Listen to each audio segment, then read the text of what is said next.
What's going on, everybody? Welcome. Anyway, guys, let's talk about the build. Let's get to this, because honestly, you know, it's funny because it's like reflecting in this and it kind of has like a cool vibe to it. So anyway, new case from Lian Li. It just came out at the end of this month.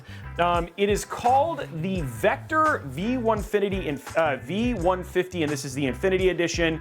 It is a micro ATX case. Let's talk about the parts we're putting inside of it, starting with this. We're doing the Ryzen 7 9800X3D. To be honest, if I'm gonna choose between the 9800X3D and the 9850X3D, I'm choosing the 9800X3D. Just the cost, it's so much less expensive, and you still get all the same benefits, and for the difference, just jumping up to the 50 just doesn't make a whole lot of sense. But there might be cases specifically where you might wanna do the 9850X3D if you're like trying to ink out every little bit of performance. So B850, I like, you know, for this one, a couple things. I like this one because it's got Wi-Fi 6E. You have more Gen 5 if you wanted to do that. So you have some upgradability and some pass for that stuff. And all in all, the price difference isn't necessarily too bad. For RAM and storage, so RAM, G.Skill. A couple things I like G.Skill is just the compatibility. RAM prices have been kind of at an interesting place right now. They kind of seem like they're just staying, which is kind of nice. They're still expensive. But all in all, good G.Skill is just easy to control, works with pretty much everything. We chose black. Yeah, if you wanted to do non-RGB, you could, but given that this thing is gonna look like a disco ball, of course we absolutely have to put RGB in it. And then we just got finished doing deep dives on this one. Really do like these drives. They are expensive. The one thing I'm hoping that we see prices come in, there are DRAM-less. They have the 2 terabyte, 4 terabyte, 1 terabyte. These just launched about 6 weeks ago. Really nice drives, and you know, huge shout out to obviously, you know, letting you guys know we're a big supporter of Seagate. We make a lot of the content and stuff for them, and so it's been interesting to kind of throw these into the builds much more frequently. I just wish they were a little bit less expensive, but all in all, still great drives, and we've been really happy with them. Let's see what else we have here. I love this card. You can't get it anymore. It makes me sad. But yeah, this is the 5070 Ti Expert OC from MSI. These cards debuted at CES 2 years ago. I just love the design. They've got a blower style design, just very attractive looking cards. For the, you know, we were going bling, and originally I was gonna do air cooler in this build, but then I was like, you know what? I want to do the Hydra Shift 2, so we're doing the LCD 2 on this one, hiding the tubes. The one thing that's really nice about this case is you do have the extra room that you need to basically do the tube hiding. One of the things is, even though it's a 360 millimeter AIO, it does have quite a big of a bump, so you want to make sure there's enough room up top to be able to install this. And then finally, I don't think anybody's surprised by this. Brian, are you surprised? Oh, it's the RM850E. Shocked. So like this, it saves me from having to use cable extensions, direct connects for our GPU and all that sort of stuff. Just really like these ones. All right, so let's go and check out this build, get this done and check it out. So let's get this going. I will say something that is super interesting is after seeing Mortal Kombat, you know, maybe that's why. Okay, so we got RAM in, NVMe. Forgot about this. The X1070 making its second debut on the channel. Guys, remember, I worked at Microsoft, so I have I'm a Microsoft alum, so I can get Game Pass for inexpensive. So it's not something I ever use. If I ever played anything other than Rocket League, I would ask for it again. Yeah, he does, all he plays is Rocket League. And it's so good. You did, I've been ranking up. You were playing a different game though. You were trying. I tried Requiem. That's right. I got like 3 hours in, and I'll go back to it. It's bookshelf for a little bit. Yeah, he's bookshelfed it. Okay, so everything there is good. We're now ready to put this inside of the case. So here we go. Ooh.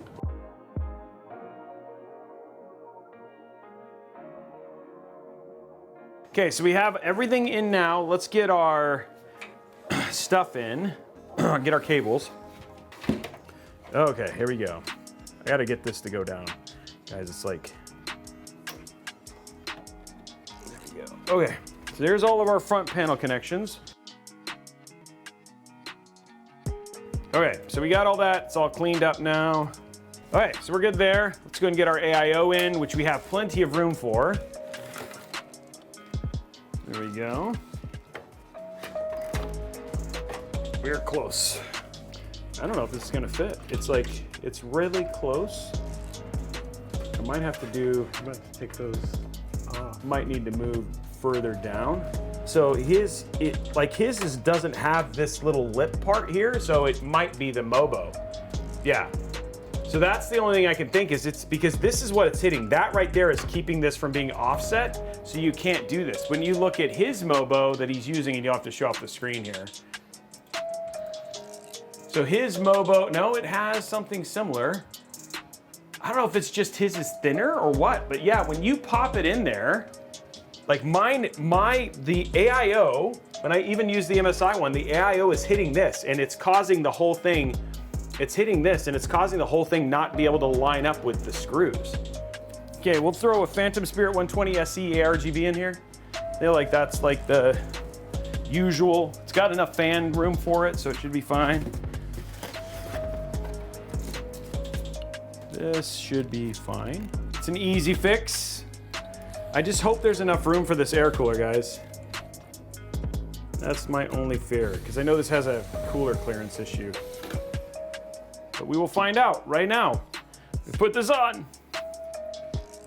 Okay, it feels fine. Okay, it's good. Okay, we're good. Okay, we're good, Brian, we're good. It's gonna hide our RGB RAM, unfortunately, but that's okay. This is always the fun part, though, when you're building like smaller form factor cases, though, right? There's always that little bit of like, okay, is this all gonna fit like we'd hoped? And they're like, oh no, it isn't.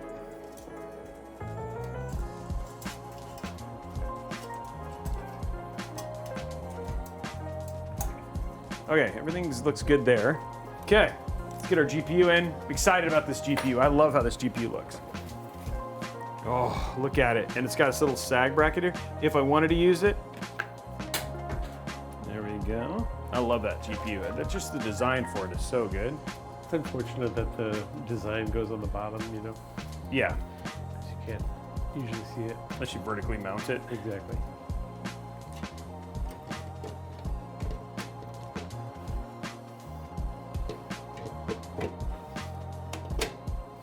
Okay, there's that.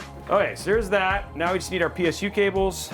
Okay, let's get our in, GPU, SATA for our hub. Okay, there's all that stuff. Getting close, guys, to the build being done.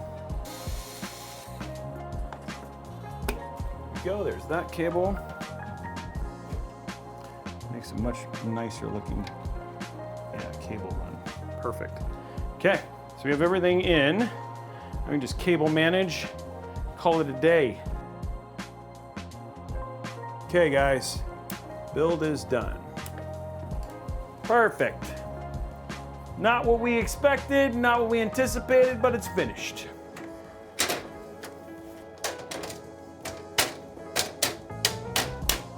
There we go. Okay.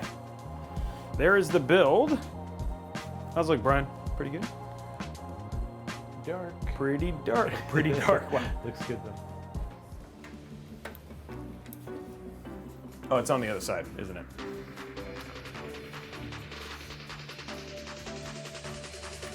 Oh!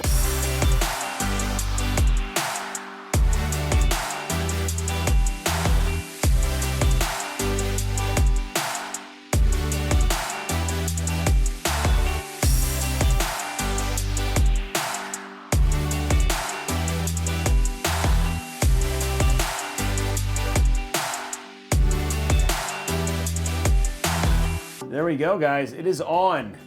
Whoa, look at the front, dude. That's cool. Yeah, that's really pretty. I really do like how it looks. Yeah, it looks really cool. I like the pinkle.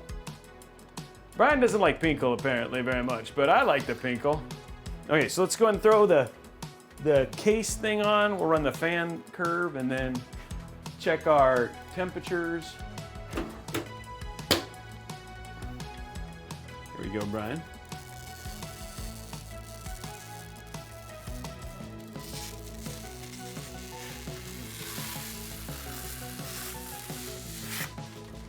Nice. So right now our temp's 45, right? Idle. Again, it is air cooled right now, but it should be fine. Those fans are gonna do a great job of cooling it. Accepta, multiple threads, begin to work. Oops, let's hit this button. Oh, up to 82, 81, 71, wow, it went way down. 59, wow, what the deuce, 62, 71. I was like, wait, why does it get so low? 79, 80, that sounds about right. It's probably gonna be 80, might get into mid 80s at the most. There it is right there, no problem. 80, 81, yeah, that's great. Air cooling, totally fine on a 9800X3D. Okay, here we go. Let's see how airflow is on this one. So you're gonna see some air going straight through there, no problem, right, feeding right to the air cooler. Below, you're seeing it getting to the GPU. So again, both, no problem. We're sitting at 84, so nice. So even if you wanted to run this and like do some editing work, all that sort of stuff, you would be good. Let's go and just check our game stuff. And this is just to check CPU and GPU temps. Video is borderless 2560. Let's just run the benchmark, see how our performance is, but also just how our GPU and CPU do. And this is really just, so we can give you guys temps for what gaming expected for gaming temps and stuff like that. So it looks like our GPU is sitting at 53, CPU at 70. And then you can see GPU is running at 98 and CPU is running at 44 right now, which just makes sense for 1440p. Actually, this would run path tracing pretty well, probably right around 60. Yep, solid performance there, 114 frames per second. People just wanted to see path tracing, so we'll do it. Why not? Let's go to ray tracing, overdrive, transformer, set it to balanced, apply, and then now so this is gonna be path tracing. So yeah, there you go, path tracing with 70 frames per second. There we go, guys. So no problem there. Yeah, it's got plenty of airflow. And by the way, guys, noise on this case when it's gaming, like, it's there, but it's not loud, so. Anyway, guys, that is it for today's stream. Thank you so much for joining us. Sorry for the mix-up, like, it was interesting, right? But that's why we do these builds, is like we ended up having to go to an air cooler on this just because we couldn't get the AIO to quite work. I will let Lee and Lee know about this combination of Mobo plus that if we couldn't get a 360mm AIO in here. And you guys saw all that on the stream. That is it for me. Have an amazing, amazing rest of your day, and we'll see you guys on the next episode. Bye, guys.